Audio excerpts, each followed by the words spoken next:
আমরা যতদূর দেখেছি বিভিন্ন জায়গায় ঝিলগুলোতে পাখির সংখ্যা, পরিযায়ী পাখির সংখ্যা কমছে। তো এই ঝিলে আপনার কি মনে হয় ভবিষ্যতে পাখির সংখ্যা? হ্যাঁ, এই ঝিলেও ভবিষ্যতে পাখির সংখ্যা কমে যাবে এই কারণেই, এই ঝিলটা যে পরিমাণে কচুরিপানায় ঢাকা থাকে, আমরা এখানে যত নৌকা মাঝি আছি, একটা আমাদের নিজেদের একটা জীবিকা বলে আমরা সেটাকে নিজের ভেবে প্রতি বছরে নয় আমরা পরিষ্কার করি। সেই কাজটা আমরা ছাড়াও যদি এর সঙ্গে আরও কেউ হেল্প বা সহযোগিতা করতো, তাহলে জিনিসটা আমাদের পক্ষে আরও সুবিধা হতো, বা পাখিদের আসতেও বা থাকার খাওয়ার সব কিছুই ভালো হতো।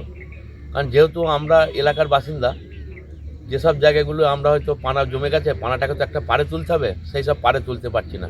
সেই সব পাড়গুলো লোকাল লোকজন চাষবাস করে, আমরা তুললেও তারা পরবর্তীকালে আবার নামিয়ে দিচ্ছে, এলাকাটা পুরো জলাশয়টা ঢাকা পড়ে যাচ্ছে। আর কচুরিপানার বৃদ্ধি প্রচুর পরিমাণে। আচ্ছা, এখানে থাকাকালীন সময় প্রচুর সাউন্ড বক্স, ডিজে জাতীয় শব্দ সমস্ত চারিপাশে শোনা যাচ্ছে। তো এগুলো কি পাখির পক্ষে চাপ সৃষ্টি করে? হ্যাঁ, এগুলো পাখির পক্ষে প্রচুরই ক্ষতিকর। কারণ এখনকার যে সমস্ত বাদ্যযন্ত্র যেগুলো বাজাচ্ছে, পিকনিক করছে বা আশপাশ, শুধু একমাত্র আমাদের পিকনিক স্পটের এলাকাটাই সাউন্ড বন্ধ, কিন্তু জলাশয়ের ধারে চতুর্ধারে বাড়িঘর, এবং জলাশয়টা দুটো জেলার ওপর নির্ভর, একটা নদিয়া, একটা পূর্ব বর্ধমান। যারা নদিয়ার দিকে আছে তারা মানে মাইক বাজাচ্ছে, পিকনিক করছে বা যাই করুক, সেটা তো আমাদের বললে তারা শোনে না। এবং আমাদেরই এলাকারই আশপাশ যেগুলো আছে, আমরা পিকনিক স্পটটাকে কন্ট্রোল করতে পেরেছি, কিন্তু আশপাশ যেসব এলাকায় পিকনিক করছে, মাইক বাজাচ্ছে, ওগুলোকে বললেও শোনে না। আর সেগুলো এমনই জলাশয়ের ধারের বাড়িঘর, বাড়িতে অনুষ্ঠান হলেও মাইক বাজালে সেটা মনে হয় যেন জলের ওপর বাজছে। ওইগুলো আমাদের পক্ষে অসম্ভব হয়ে যাচ্ছে বারণ করা। এ ব্যাপারে আপনারা কি প্রশাসনের কাছে সাহায্য চাইবেন? হ্যাঁ, আমরা ধরেন লোকাল যে লেভেলে আছে, আমরা সেই লেভেলে কিছু কিছু জানাই, যারা আছে আমাদের কাছে, বিডিও ম্যাডাম আছেন, ফরেস্টের লোকজনও আছেন। প্রবলেমগুলো হয় কম বেশি জানাই, কিন্তু আমরা লিখিত গায়ে তো জানাই না। কারণ আমাদের এখানে পঞ্চায়েতের রুমের একজন দায়িত্বে আছে, ওনার নাম হচ্ছে প্রদীপ পাড়ুই। আমরা ওর মারফতই ওকে জানাই, যেহেতু ওনার ভিডিওর সঙ্গে যোগাযোগ। এখন উনি কতটা কি জানায় বা কী ধরনের কী, সেটা উনি বলতে পারবে। এই কারণ আমরা ওনার ওপরই পুরো দায়িত্বটা দিয়েছি, যেহেতু ওনার সঙ্গে ভিডিওর একটা ভালো সম্পর্ক রয়েছে।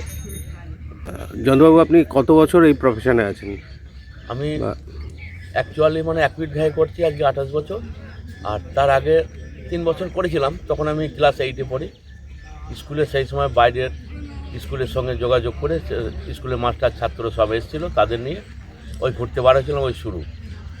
তারপর সেই ঘুরতে গিয়ে প্রচুর পাখি দেখে আমার ভালো লেগেছিলো। তারপর আমি এই কাজটাকের ওপরে নির্ভর করে এটা নিয়েই চলছি এখনও পর্যন্ত। তো আপনি তো বহু বছর ধরে এখানে এই নৌকো করছেন, পাখি দেখাচ্ছেন মানুষকে। তো আগে যে লেকে আপনি দেখেছেন, পাখির সংখ্যা বলুন, হ্যাঁ, বা লেকের পরিবেশ, তার সাথে আজকের দিনের কিছু পরিবর্তন দেখেন? হ্যাঁ, আগের থেকে এখন অনেক পরিবর্তন। আগের দিনে প্রচুর পরিমাণে পাখি থাকতো, জলাশয়ে কচুরিপানা থাকতো না, দুই সাইডে বালির চর আর সাইডে ঝাউবন, আর বিভিন্ন রকম বাইরের পরিযায়ী পাখি। তখন আমি পাখির এত নামও জানতাম না, এখন যেমনি পাখির নামগুলো জেনেছি, তখন কিন্তু এত পাখির নাম জানতাম না। কিন্তু সেই তুলনায় এখন বহু কম। আর এই জলাশয়টা আস্তে আস্তে এখন কচুরিপানায় বেশিরভাগ অংশ ঢাকা পড়ে গিয়েছে, এর কারণে পাখি বেশি কম। তার মানে জলজে যে উদ্ভিদ, জলের নিচে যে আমরা গাছগুলো দেখি, যার জন্য পাখিদের আসা, খাবার ওটাই। হ্যাঁ, তো সেইটা পরিমাণ আগে থেকে কম। ওই যে কচুরিপানায় ঢাকা পড়ে থাকলে সেই জায়গায় জলজ উদ্ভিদগুলো জন্মায় না।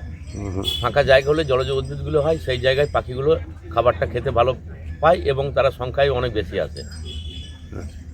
আগে এখানে যে সমস্ত পাখি আসতো, তার সংখ্যা কি কমেছে নাকি? সেই আগে যা পাখি আসতো তার সংখ্যাই কমেছে, একমাত্র ঠিকঠাক রয়েছে 4টি পিসিজের পাখির সংখ্যা ঠিকঠাক রয়েছে। যেমনি রেড কেস্টের প্রচারেরটা রয়েছে, আপনার রাব রয়েছে, ব্ল্যাক টেল গডউই রয়েছে, আর প্রচুর পরিমাণে রেড স্যাং রয়েছে। এইগুলো ঠিকঠাক রয়েছে। আর তাছাড়া আপনার ফেরোজিনাস প্রচার এমনি এবছরে সব থেকে কম, মাত্র গুণে 2টো। টাপটের ডাক আগে যেমনি অনেক থাকতো, এবছরে সেটাও 2টো। কমন প্রচার কম বেশি আসতো, এবছরে সেটা একটা ফিমেল। এবং ইউডিশান উইজান আগে একটা দলই থাকতো, এবছরে মাত্র 1 জোড়া। আবার নর্দার্ন প্রিন্টেল এবছরে সেটাও 1 জোড়া, ও প্রচুর সংখ্যায় থাকতো। দিনে দিনে যে পাখির সংখ্যা কিছুটা কমছে, হ্যাঁ, তো এর কারণ কি মনে করছেন? এর কারণ জলাশয়টা আস্তে আস্তে দুই পাড় দিয়ে চর পড়তে পড়তে ট্যাঙা হচ্ছে, সেগুলো চাষিদের চাষের জমি হচ্ছে। আর সেই সব জমিতে তারা চাষাবাদ করছে, জল থাকতে থাকতে চাষ শুরু করে ফেলে, লোকজন কাজ করছে, সেই সব দেখে পাখিরা ভয়ে চলে যাচ্ছে। এবং ঘাটে নৌকামাঝির সংখ্যা বা লোকজনের চাপও প্রচুর বেড়েছে, যেহেতু জলাশয়ের ধারে পার্বত্য এলাকায় পিকনিক হয়, সেই সব লোকজন নৌকা বিহারের জন্য তারা ঘুরতে বার হয়। কিন্তু তাদের তো বিভিন্ন রকমের লাইট কালারের ড্রেস পোশাক থাকে, তাতে পাখিদের অনেক ডিস্টার্ব হয়।